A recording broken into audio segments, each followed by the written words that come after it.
Imagine the perspective of a cell in your body. Does it grasp the totality of its work? How it functions in the service of the organ system, and the body to which it belongs? And beyond that, its relation to the whole evolutionary lineage of the genome that it contains? Of course not. For the most part, knowledge of the world for these cells, if I may use the word, is limited to perceiving concentrations of chemicals in their environment. The same ignorance about their relation to the world and the grander role that they play in it applies to humans. In our hustle and bustle of societal life, we fail to see the more protracted and hidden forces that are at the source of our behavior and psychology. In fact, it's discouraged to contemplate such motives because doing so withdraws us from our societal and biological functions, very much like how a cell would become less efficient in relation to the body if it expended energy in contemplation rather than function as a biological cog.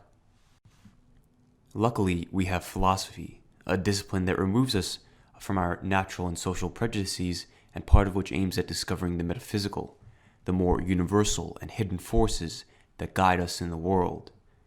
This is what philosophy aimed to do since its very inception, at least in the Western tradition, when the pre-Socratics proposed differing elements for the arche, the underlying force of nature. Friedrich Nietzsche was a philosopher who sought to do much the same, but regarding our psychology. He believed that our valuations, motives, thoughts, emotions, and even the faculties of knowledge, in short all of consciousness, were a play of hidden drives and ulterior motives, an idea which is later inherited and developed by Sigmund Freud. This is best illustrated in one of Nietzsche's notes, titled On the Origin of Our Valuations. The passage best speaks for itself.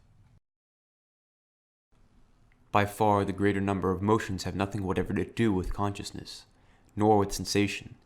Sensation and thoughts are something extremely insignificant and rare in relation to the countless number of events that occur every moment. On the other hand, we perceive that a purposiveness rules over the smallest events that is beyond our understanding: planning, selectivity, coordination, reparation, etc. In short, we discover an activity that would have to be ascribed to a far higher and more comprehensive intellect than we know of. We learn to think less of all that is conscious. Purposive creatures are only the smallest part of us. Of the numerous influences operating at every moment, e.g. air, electricity, we sense almost nothing. There could well be forces that, although we never sense them, continually influence us. Pleasure and pain are very rare and scarce appearances compared with the countless stimuli that a cell or organ exercises upon another cell or organ. We are in the phase of modesty of consciousness. Ultimately, we understand the conscious ego itself only as a tool in the service of a higher comprehensive intellect. And then we are able to ask whether all conscious willing, all conscious purposes, all evaluations are not perhaps only means through which something essentially different from what appears in consciousness is to be achieved. We think it is a question of our pleasure and displeasure. But pleasure and displeasure could be means through which we have to achieve something that lies outside our consciousness. Could our positing of purposes, our willing, etc., not perhaps be also only a language of signs for something altogether different, namely something that does not will and is unconscious? Only the faintest reflection of that natural expediency in the organic, but not different from it? Put briefly, perhaps the entire evolution of the spirit is a question of the body. It is the history of the development of a higher body that emerges into our sensibility. Just as Kant had said what we call reality, a world united by time, space, and the categories of thought, is but an appearance or facade of a world independent of human perception, Nietzsche says the same of all conscious events. Everything that we understand of the ego has a more complex subterranean reality. Here and elsewhere, Nietzsche points to physiology to prove the existence of orderly, regular, and purposive forces that are a part of us, yet exists outside of consciousness. He then extrapolates that ignorance to suppose that the ego, the conscious and thinking subject, is not the sum of the mind or the commander of the organism as we understand it, but an appendage for a more holistic will, namely the will to power. And like any other organ, the ego evolves according to its environment and functions according to the task which it is designed to complete. As such, the ego likely perceives the external world not as it truly is, but by omitting, simplifying, and reinterpreting its contents for the sake of the role that it serves for the organism. Likewise, it does the same of itself. Our thoughts, intentions, and values are simplified, omitted, and most importantly, reinterpreted. These three transformations of consciousness, namely simplification, omission, and reinterpretation, are the basis of Nietzsche's epistemology, perspectivism, which will be covered in detail in the next episode. This schematizing of true intentions is not limited to the individual. Collectively, it can span entire communities and ages to disguise the intentions of customs, laws, philosophical and artistic movements, and more. In the second essay of the Genealogy of Morals, Nietzsche explains this. The cause of the origin of a thing and its eventual utility, its actual employment and place in a system of purposes, lie worlds apart. Whatever exists having somehow come into being is again and again reinterpreted to new ends, taken over, transformed, and redirected by some power superior to it. All events in the organic world are subduing. A becoming master, and all becoming master involves a fresh interpretation, an adaptation through which any previous meaning and purpose are necessarily obscured or even obliterated. However well one has understood the utility of any physiological organ, or of a legal institution, a social custom, a political usage, a form in art, or in a religious cult, this means nothing regarding its origin. The entire history of a thing, an organ, a custom, can in this way be a continuous sign chain of ever new interpretations and adaptations, whose causes do not even have to be related to one another, but, on the contrary, in some cases, succeed and alternate with one another in a purely chance fashion. Hence, because the intentions and purposes of a person or collective are mired in this deceit, Nietzsche opts to philosophize in a historical or developmental method, something which he believes most of his predecessors failed to do. Previous philosophers believed in the conventional wisdom of the faculties of knowledge and consciousness as a whole, that we possess a soul which is inhabiting a body, and that there is but one way to view the world. The aim of Nietzsche's method is to uncover the unconscious motives of an idea by considering the idea's value in the preservation or promulgation of types of people, communities, or classes.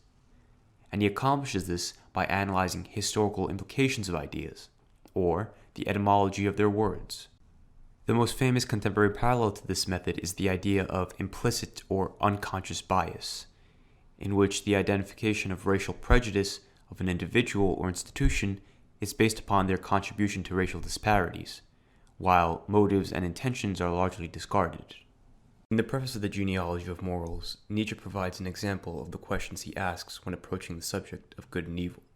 Namely, under what conditions did man devise the value judgments good and evil? And what value do they themselves possess?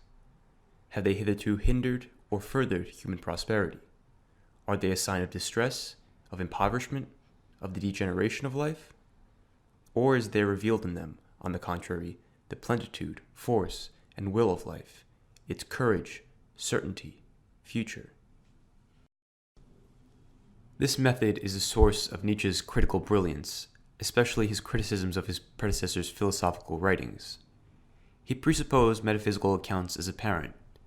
While philosophers may have consciously been philosophizing out of the will to truth, Nietzsche believed that the accounts were sophisms for the preservation and growth of a particular interpretation of life. In other words, the will to truth, or knowledge for knowledge's sake, is a sham. All pursuits of knowledge are a product of the will to power. This is what he meant when in Part 1 in Beyond Good and Evil, on the prejudices of philosophers, he calls all great philosophy the personal confession of its author and a kind of involuntary and unconscious memoir. Specifically, Nietzsche saw the metaphysics of philosophers in Socrates as an effort to deal with the reality of suffering, transience, imperfection, contradiction, and in some, becoming, qualities which he claims philosophers are prejudiced against. Rather than accept these qualities as a necessary part of life and develop a philosophy that celebrates them, as Nietzsche would do, philosophers developed metaphysics that devalued the world in an attempt to stave off their suffering. Idealism is the most notorious of these examples, and the branch of philosophy Nietzsche was most critical about.